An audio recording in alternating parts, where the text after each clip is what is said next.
The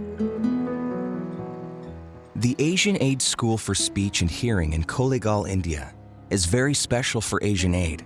Here, these special needs children are given opportunities to learn, acquire skills, and are given a chance to transform their lives. In this episode of Hope in Motion, we see how Asian Aid sponsors are helping this special school transform the lives of disabled children like Lakshmi and Sitaraju. I wish the sponsors could be here. I wish the sponsors could really see beyond the difference they're making. Without the sponsors, this simply wouldn't happen. It's bigger than their education. It's bigger than the child at the desk. It's giving these kids a delight in life. And that's what I see when I come here. We meet Jacob and his wife Shiny and see how working with these children has been a life-changing experience for them. I myself was an Asian Aid child, a sponsored child, and the Asian Aid gave me love and gave me hope. If it is not for Asian Aid, I would have not been here. It's because of the Asian Aid help I'm here as a teacher for this special children here. And we travel with Carl Ginger as he discovers firsthand how Asian Aid is spreading hope and light to these disabled children and the community at large.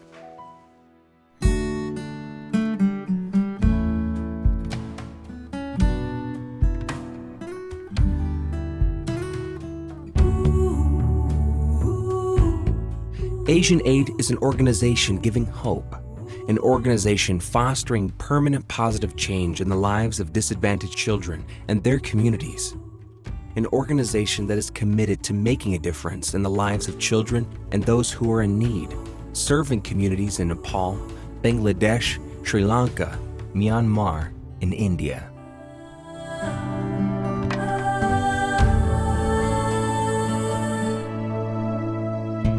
For the last 40 years, Asian Aid has invested in the futures of people, and their investment has proven infinite returns.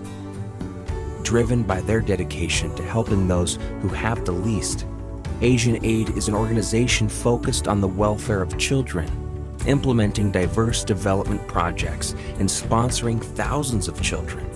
Their outreach spans from child rescue operations to providing an education for orphans, deaf, and the blind children, giving them a sense of place, a home.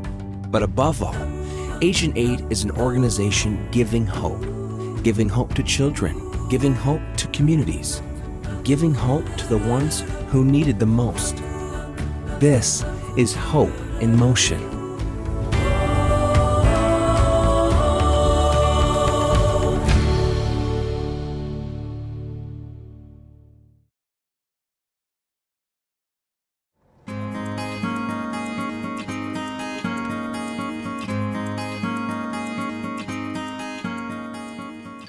Carl Ginger's involvement with Asian Aid as one of its board members has taken him to India many times.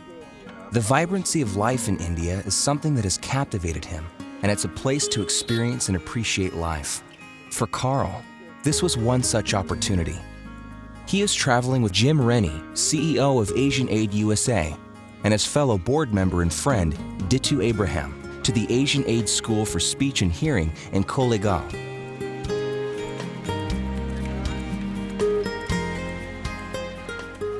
As they drive down into the campus, the children appear from nowhere to greet them. Their smiling faces and their warm welcome was rewarding for the visitors. The children were well-groomed and ready for church.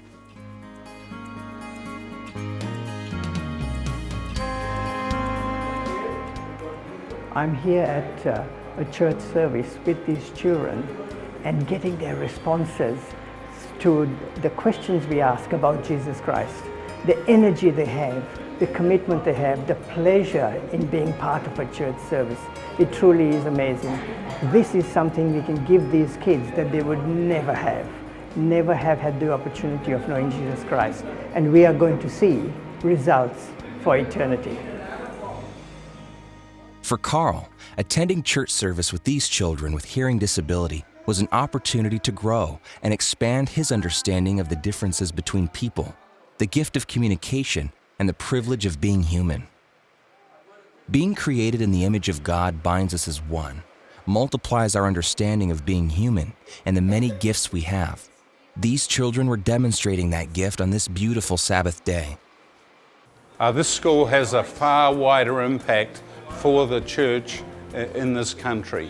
Asian Aid is very excited to partner with the church at this school. And so when we see the children singing songs and learning about Jesus, it not only has an impact on their life, but it has an impact on the community that they return to. It has an impact on where they go, but also the community see the work that this school is doing, and it really lifts the presence of the church in a very unique way. The church service was an amazing experience that changed some of Carl's unconscious preconceptions. These disabled children clearly demonstrated their ability to praise God, albeit in their own way, but it also demonstrated the role we play as an institution and a church in reaching out to this community. When I look at this place, I'm convinced that this is exactly what God wants us to be doing as a church. That working with the children who otherwise in society would be rejected and cast aside and not provided the means to an education. I think this is what the church should be doing as part of its gospel outreach. This is a testimony to the love of Jesus Christ for the most rejected, for the most ignored part of society. And these children are just the type of people we should be serving. Children like this are often seen as a liability by the family and by the community. This school changes that. This school gives them hope.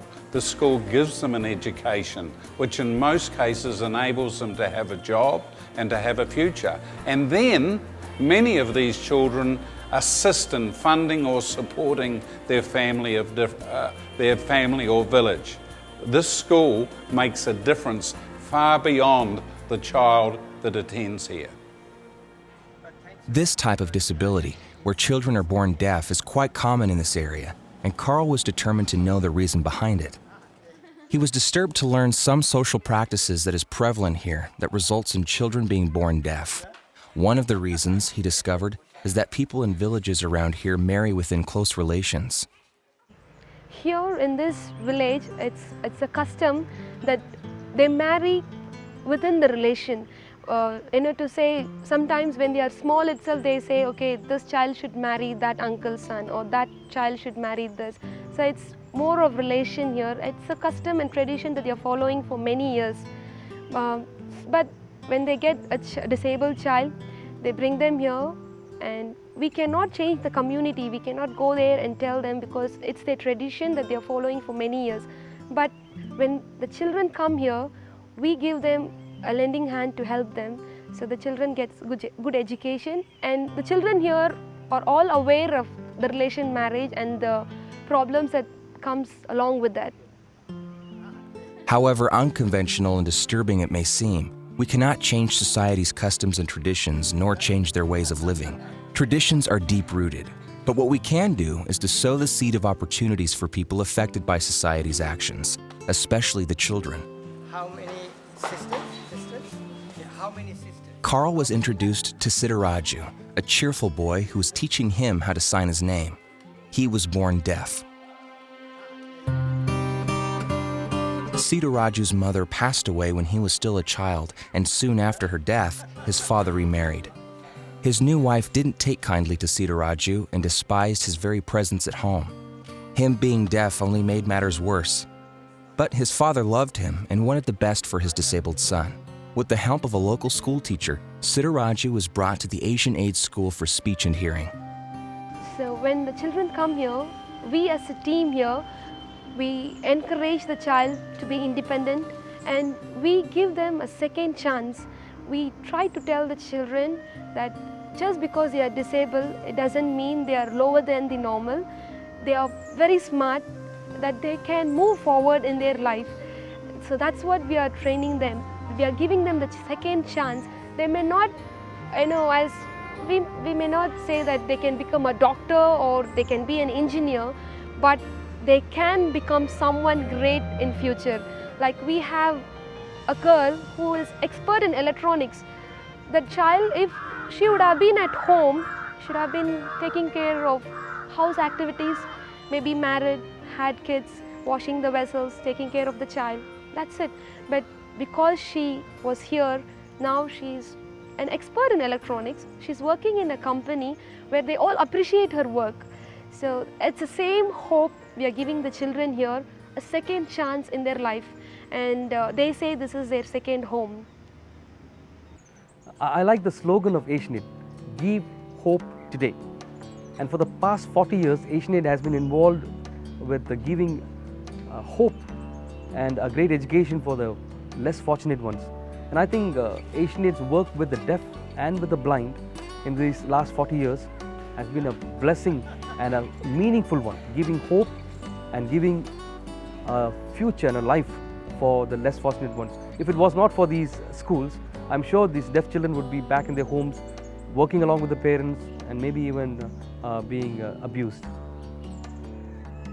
The School for Speech and Hearing is what AsianAid is all about, helping children in need and giving them an opportunity to look beyond their disabilities. Rejected by their family and society, they would have lost all hope. But this school has given them hope. It has given them a future, and for boys like Sitaraju, it has given them a place they can call home. This is also having an impact on their family. Their immediate family can now be proud that their child can achieve something and have a job. This school is making a difference far beyond the education the child receives at the school. When we say reaching out to the least of these, this is what we mean. This school and what happens here is reaching out to the least of these who would have been rejected by their society. Their family had no hope. This school has made a difference, and so they've gone from being the least of these to being something, to having a career, and then actually impacting on their village or with their family. This AsianAid School for Speech and Hearing in Kollegal is standing as a testimony for Christ and what He represented while He was on this earth. When we come back, we meet with Jacob and Shiny and see how they are being used as an instrument in God's service, and meet Lakshmi and her family and witness how AsianAid is helping them overcome their difficulties. Lakshmi's mother also got married at a very young age, and that's the same thing that she did with her elder daughter. And we are hoping that that same thing doesn't happen to Lakshmi, that she will be able to finish her studies, her college, and then get into a good job and then look for getting married to someone. We're hoping that that will happen to her.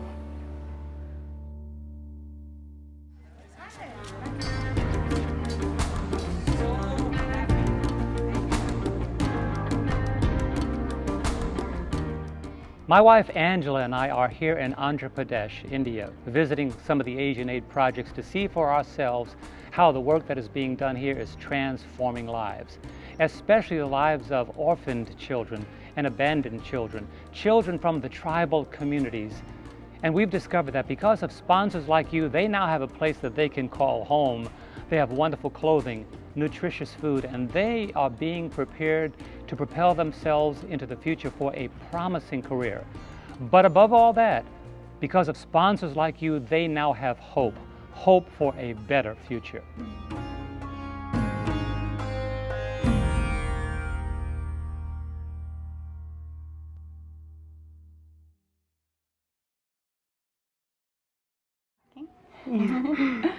Well, I'm here in Sunrise Home with Sheila. Now, my family and I have been sponsoring Sheila for just about a year now, and I can tell you, being here and spending time with her, I can see the difference that sponsorship is making in her life. She now has plenty of food, she has a beautiful place to sleep each night, she has clothes, she has a school uniform, and an excellent education. I can tell you, it's made a difference in her life, and it's made a difference in our lives too. Now, through sponsorship, you too can make a difference in the life of a child every day.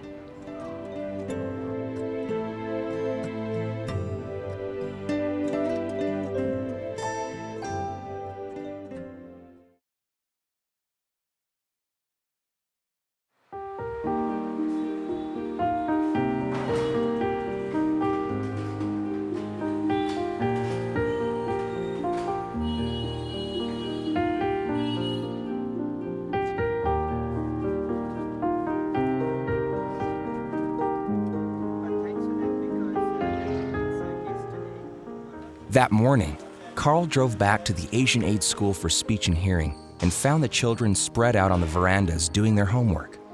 Later, he learned they were actually studying for their final exams the next day. This was critical in his understanding of Asian Aid's work here for the deaf. Asian Aid has not just given them 3 meals a day or given them shelter, but it is giving them an opportunity to prepare for the world outside. Asian Aid has provided the support here to these children, and I think there's a lot of lessons that people can learn from what is happening here. There must be so many places around the world where children need an education and the governments don't have the funds, but the people can come together and support the work that we do. It's not just the regular kids in society who should be getting an education. I think it is even those who are marginalized or ignored or set aside, or just where children cannot get into a school because they can't hear, they can't speak. But this is where I see them finding an outlet for their talents, their emotions, and their skills. And even though you don't hear what they're saying, they hear you loud and clear from your face, from your gestures. And that is turning their lives around. The education that this school provides here through qualified teachers, skilled teachers, teachers who know exactly how to impact their lives through sign language and other methods, helps them to contribute to society just like any one of us can, and not be a liability or a burden to their parents and society. This education is crucial for them to go out into society, get a job, and to be able to impact other children just like them. Teaching to a group of children with hearing disabilities is not easy. Even though all of these children are so eager to learn and grasp everything that is being taught to them, it takes an extra effort from the part of teachers and those who care for them. Jacob Bagian is the principal of the school. He, along with his wife Shiny, look after these children like they're their own. When I joined the work here in the year 2008, I came to work here as a chaplain, and I enjoy doing that even now. Taking the weekend services, sitting with the children in their morning and evening worship, singing along with them, and listening to them tell stories, and sometimes involving myself in telling them some stories. It's been a great experience, not only for the children, but for me, equally a spiritual growth for me as well. After being here for past 10 years, it's not difficult for me to be here, just simply because every day you wake up, you know that there are so many kids who are ready to give you love. And these children love are very, very genuine. I don't know where will I find this love. You cannot get 70, 80 children love at one time. And this is a wonderful place to really work. Of course, we may face problems from the outside source, but the children love just make you stand firm. And every day you wake up with the energy. You go to them and you feel you need to teach them more, and they give you more love. That's what you need, and you get it from them. Shiny has a special attachment to these children, and the children are very fond of her. Shiny was an Asian Aid sponsored child. I myself was an Asian Aid child, a sponsored child, and the Asian Aid gave me love and gave me hope. If it is not for Asian Aid, I would have not been here. It's because of the Asian Aid help I'm here as a teacher for this special children here. Shiny owes her success to becoming a special educator to Asian Aid, and she hopes that it will continue to help many more children to be successful and continue to spread hope, especially for children with disabilities who are victims of neglect and abandonment.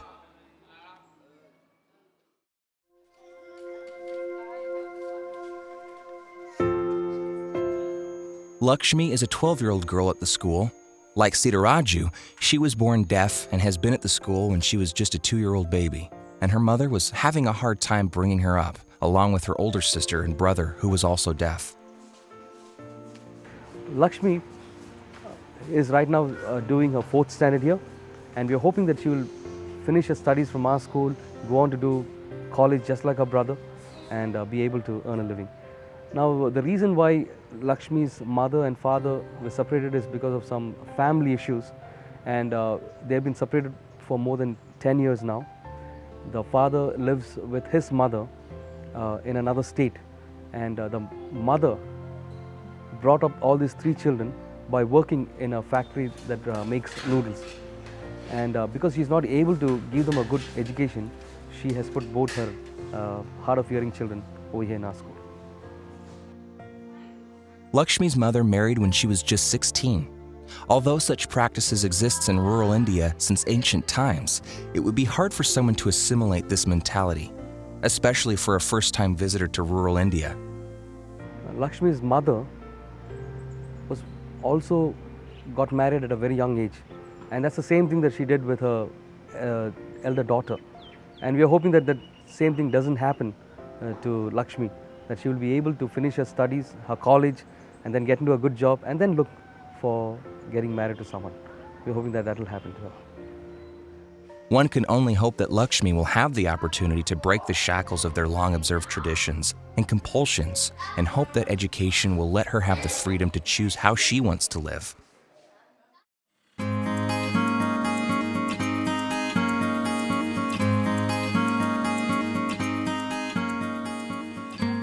Lakshmi's family lived in a nearby village, and Carl was anxious to meet them. Upon arriving at her village, it was clear that Lakshmi's family loved her very much, and she loved her family. The home was certainly minimalistic, but hospitality was evident. Seeing how content they are with what they have is such a blessing and a valuable lesson to all addicted to consumerism. Carl got to talk to Kalavanti, Lakshmi's mother, through the help of Raj Kumar, who was translating for them.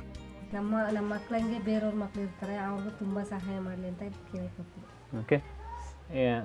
Her wish is her 2 children got educated in this Asianet, through Asianet, sponsored through Asianet. And there are many children in the villages. She also wants them to get educated, same thing. She wants more sponsors to come forward so that many children can come to the light.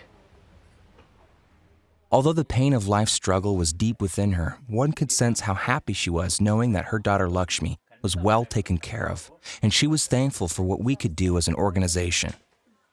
Raj Kumar, we've just been talking to Lakshmi's mother, and there must be lots of other children in these villages who have disabilities.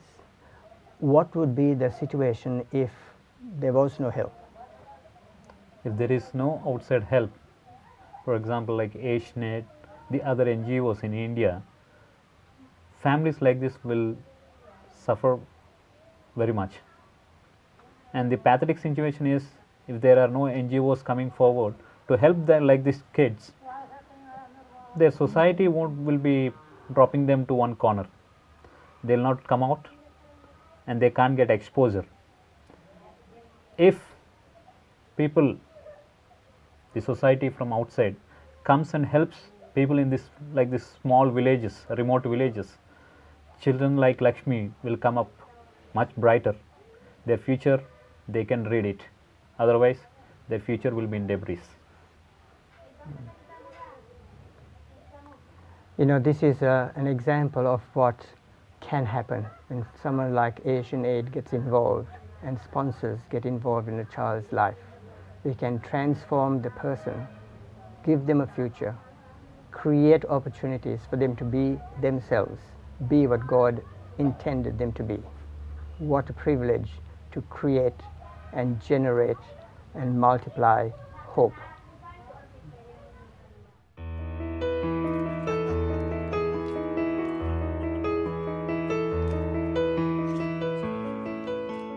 For someone like Lakshmi, having a loving family is a blessing. Because her mother wanted the best for her, she was willing to leave her in a school's boarding environment just so she could give her the education she otherwise would be unable to provide. Most of these children understand their difficulties at home and understand the opportunities they've been given by their sponsors and are ever thankful for the part they are playing in their lives. I'm sure that these children are very thankful to their sponsors, and the sponsors should know this, that every day the children pray for them. There's not a day goes without the child praying for the sponsors, and they are very thankful to the sponsors And they know the importance of sponsorship. It's because of that sponsorship that they are here and they are having a new friends, a new life given to them. Well, when I come to this school, it's just touching. I wish the sponsors could be here. I wish the sponsors could really see beyond the difference they're making. The kids are so happy. The kids want to touch you. They want to communicate with you.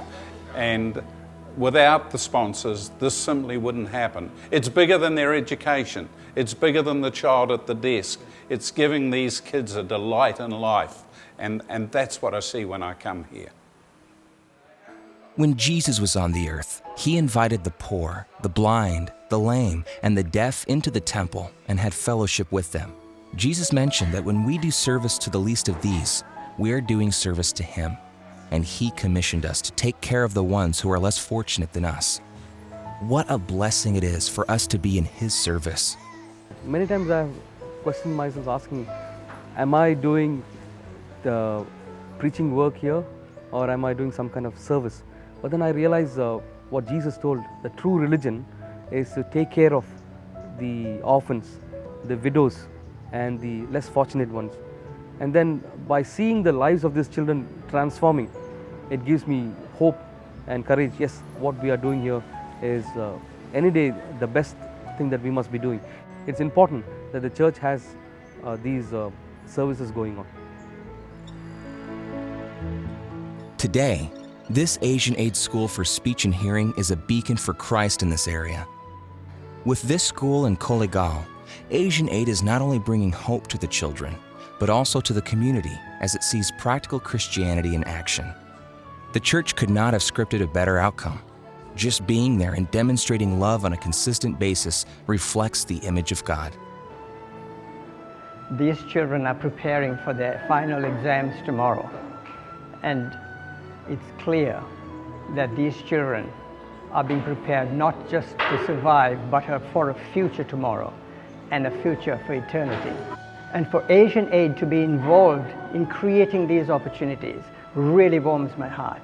It's helping me see what it is really to be human. And I'm so glad to be part of that.